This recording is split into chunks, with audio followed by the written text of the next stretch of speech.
Já, það var hérna í raun bara ein fyrirspurn hérna í lokin og það var það hvernig uppgjör í erlendum gjaldmiðlum hvað áhrif það myndi hafa á ársreikninga og væntanlega þá efnahagsreikninga þessara félaga fyrir árið 2009. Nú, það væntanlega sýnist mér að færsla hérna úr íslenskum krónum yfir í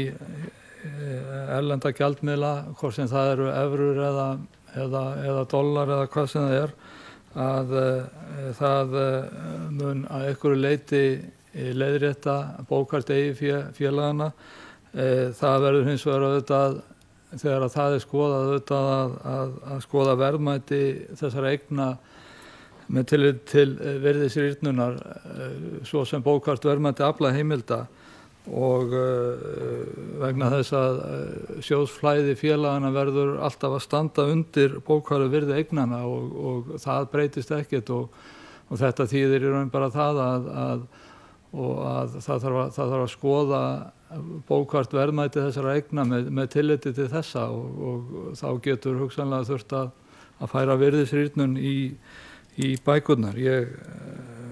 Og við höfum svo sem ekki séð neinar niðurstöður sem að kannski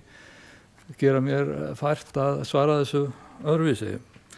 Nú, að öðru leyti vil ég bara þakka fyrir.